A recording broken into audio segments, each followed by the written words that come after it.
Hello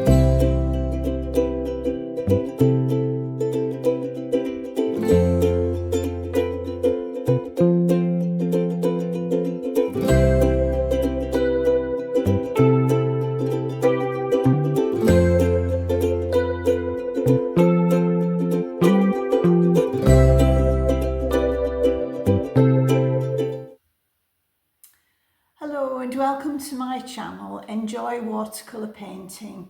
I'm Diana, I'm a watercolourist and have been a watercolourist for many years. Today I want to get right back to basics and help those of you who want to get started with watercolours and are so puzzled and confused by all the different products on offer. I want to use my own experience and knowledge of what works and what doesn't, just to help you to start along the right lines and not to have to spend too much money buying materials which actually either don't work or are just surplus to requirements. So stay with me, we'll cover the basics of paints, brushes, paper, and at the end of it all we'll start small with a very simple watercolour just to get you started. So let's paint.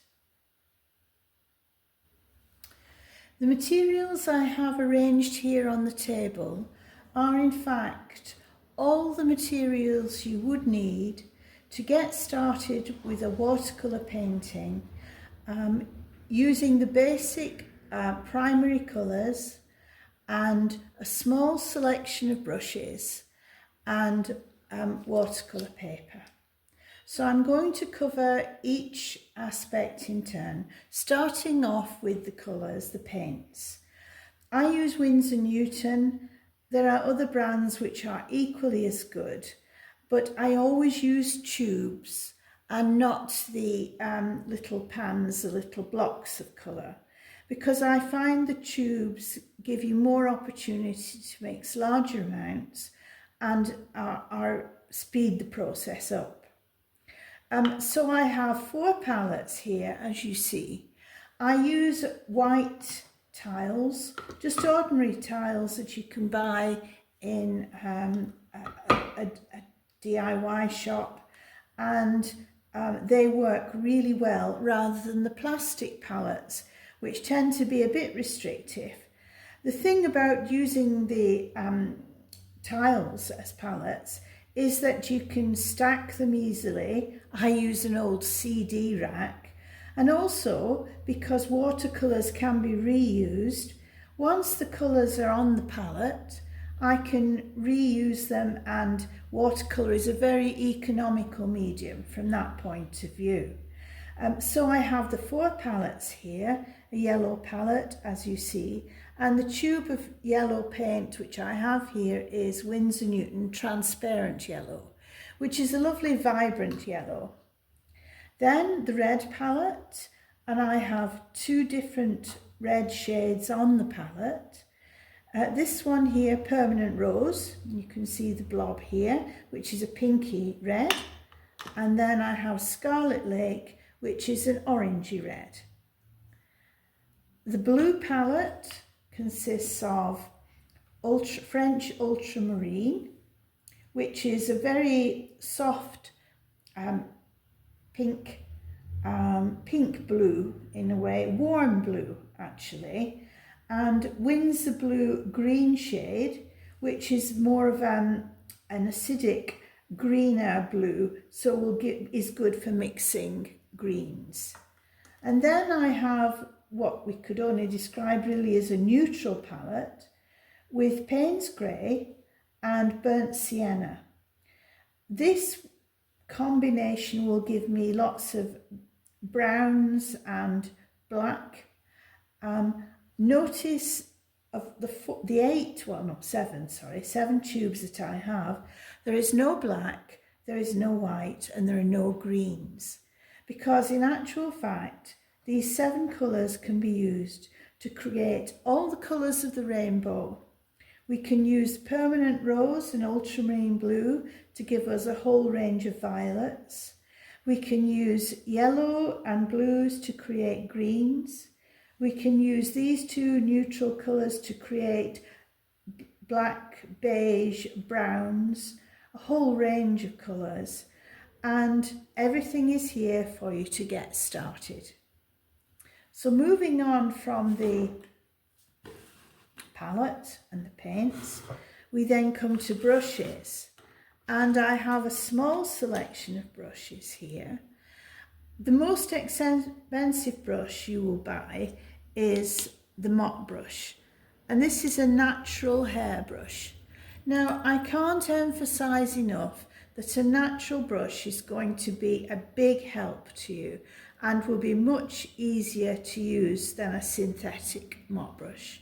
So if you can't afford a totally animal hairbrush, which this is, which would cost about €30 or $30 or about £20 in price, go for a mixture of synthetic hair and natural hair. Don't go for a synthetic mop brush. They just don't hold the same amount of paint or water, and therefore make washes and broad gestures with watercolour paint much more difficult to achieve. I have another natural hairbrush, which is a zero liner brush. Again, being natural hair, this will hold quite a lot of paint. And this is a zero liner. I have here a zero brush as well. And if I use the paper just to, you can see the difference in the length of the bristle. The zero, this one, is much shorter, and this is a zero liner which holds much more paint. The zero liner will give you much more continuity when painting small areas. So I do recommend that the brush that you purchase for a fine work is a zero liner and not just a zero. Finally, paper. Generally, the best I can give is to buy the best you can afford. But there's an important detail which you must hold on to get the best, and that is make sure that the watercolour paper is 100% cotton. If you use paper which is advertised as aquarelle, as watercolour, and it has wood pulp or other different tissue, different rags and fibres in it, it won't work as well. So 100% cotton is the guide.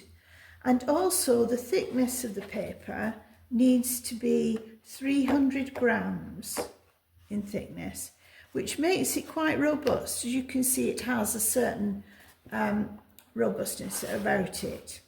You can buy the paper in blocks, in spiral bound pads, and in loose sheets. I usually buy in a 56 by 76 sheet, and in euros that costs these days between €6 and €7 per sheet.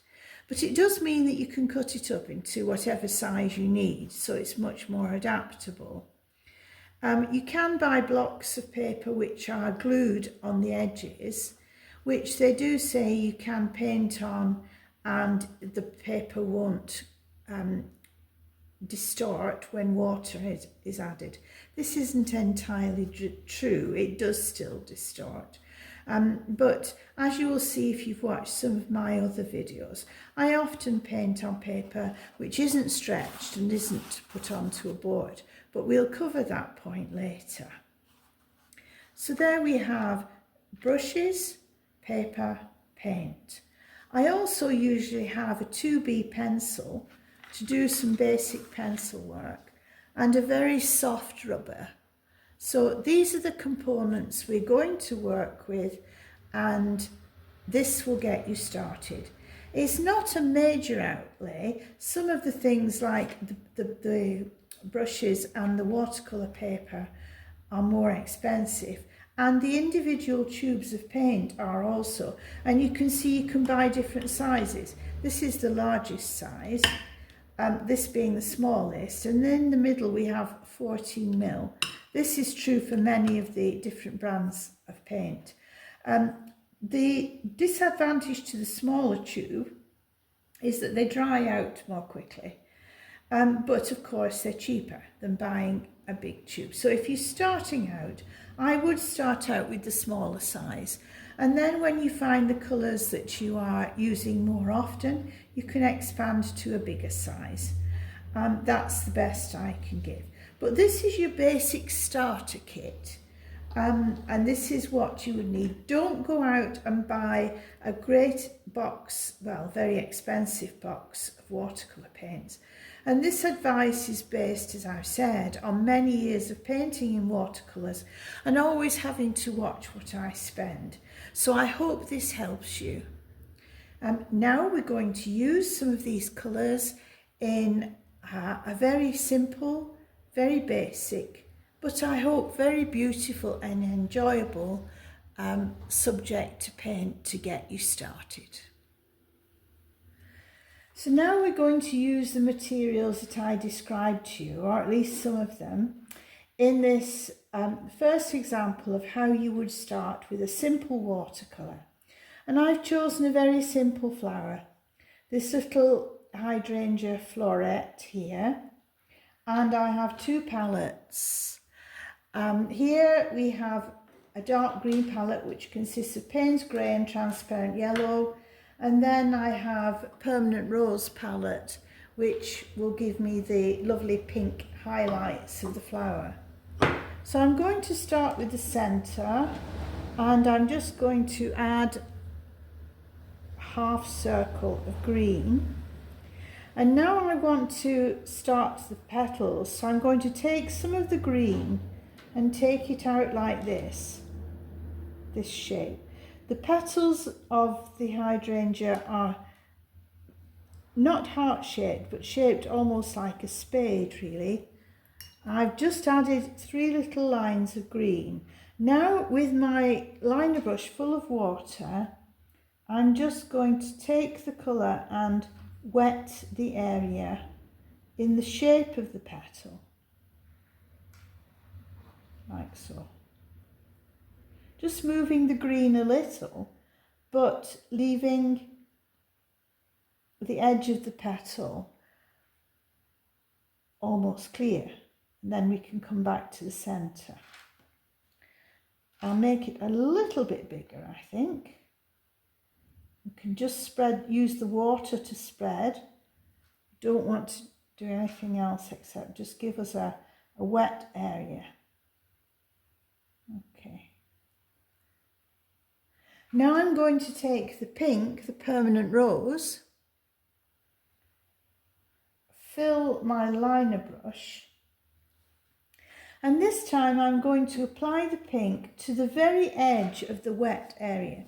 If I lift the paper, you can possibly see that it's shiny, and I'm going to follow the line of the petal with the pink.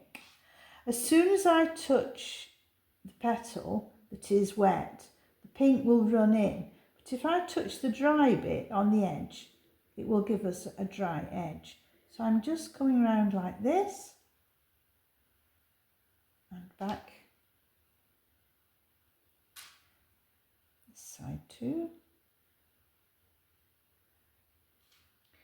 Now I can spot in more pink if I wish.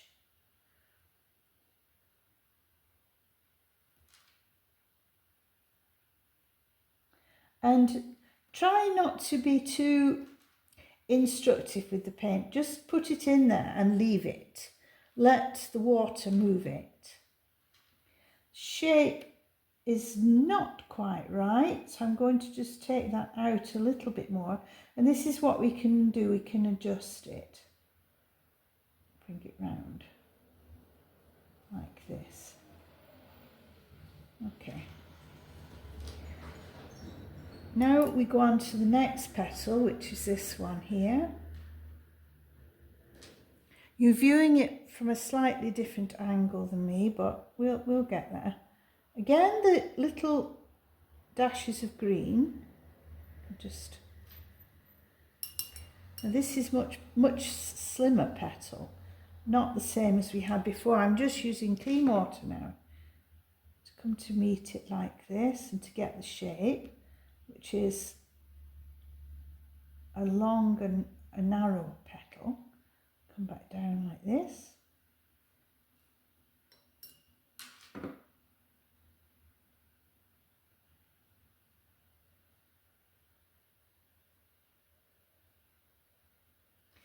And now we can apply the pink to the edge as we did before.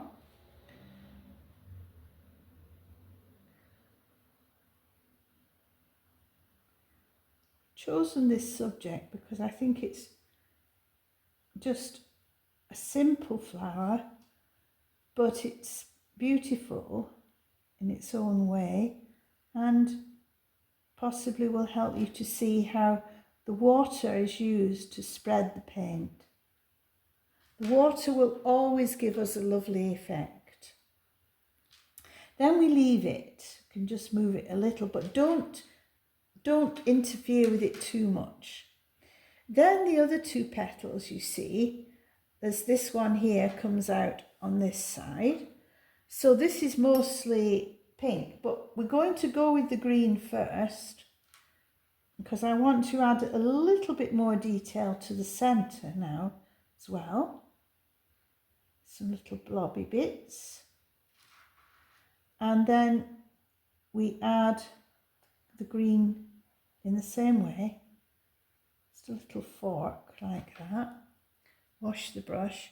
And then with clean water we make the shape of the petal. Just with clean water.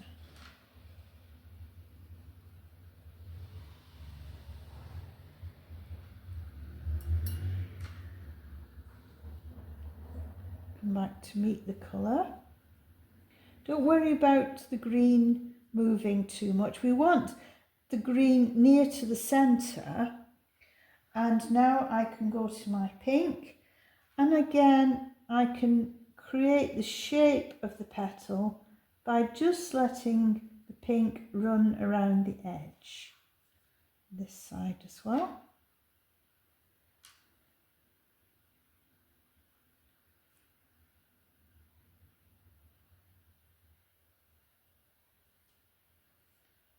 It's really intense in the middle, so I'm going to add some more pink here.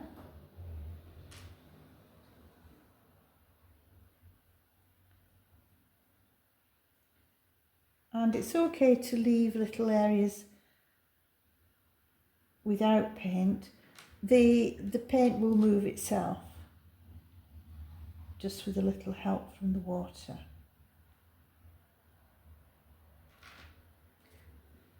Okay.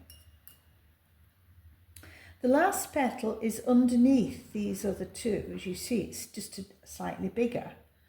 And it has little spots on it, which are fine. We'll try and achieve that. First of all, I'm going to go in with the green again for the central bit, which we don't really see in this petal. And you'll notice that the petal goes underneath this one and underneath this one. So we're going to do that definition once it's dry. But first of all, I'm going to just add water to this side here and water here, just touching that and coming around with the colour. Picked up a little bit of pink on the way, but that's okay. Come back to meet it. Don't worry if the paint runs, it's part of the joy of watercolour, having that spontaneous effect. It is what it is.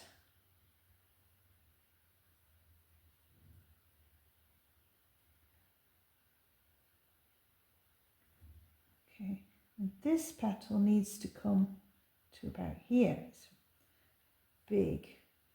much bigger. And the flowers like this have never, they're not usually equal. The flower petals are often different, which is part of their charm. Add water like this. Okay, now we go in with the colour, adding it along the edge, as we've done before.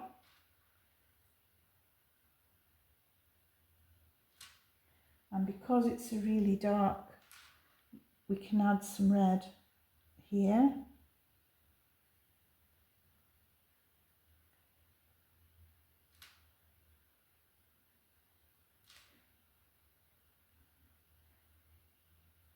We're leaving little blobs of white as well, because we have these lovely patterns on it.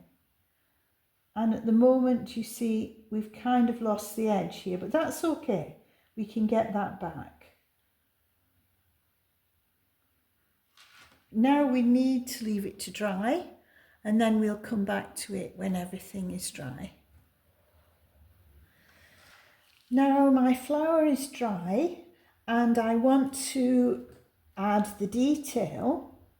I have my palettes here ready to go. And the first thing I'm going to do is to separate the petal here, which is the same colour value as the two either side. So I'm taking colour from my Permanent Rose palette and adding shading along the line of the petal, like this.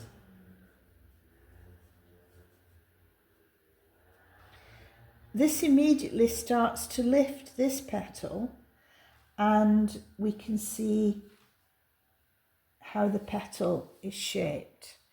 Then we do the same on the other side, just adding shading to the petal here along the line. We've put the colour on quite strongly. I'm just going to add water just along the line, just a little, and some water here, because I want to darken the area in the middle of the petal as well. So I'm adding colour along this line and taking it on the dry paper now, just either side like this, making little lines to create the veins of the petal. You can add darker colour as we go. Maybe a little bit darker colour here on the edge. Now left like this, the detail would be too harsh. So I wash the brush and very gently put clean water between the marks, the brush marks. And you can see how the water, using this liner, this zero liner, just moves the colour a little and softens the lines. It doesn't remove them all together, it just makes the detail a little bit gentler. Okay. Here as well, along this line. And always going in the direction of the petal. Okay, now we have some extra work to do here on the petal, so I'm going to do the same thing. Apply the colour to the edge this time, because we can see the petal is darker along the edge. And just take it in a little here. We have some little areas that are lighter, so I want to kind of go around those if possible. And then add water, clean water, just along the line. There's a little bit more green here, so I'm going to go with the green now. And just as you can see the green there, just add green in the same way that we did with the red lines here. Just add the green and leave it for a moment. Then come with clean water now and just go up to the line and go between the green lines and the lines will stay there, but they will be softer. We'll do the same with this petal.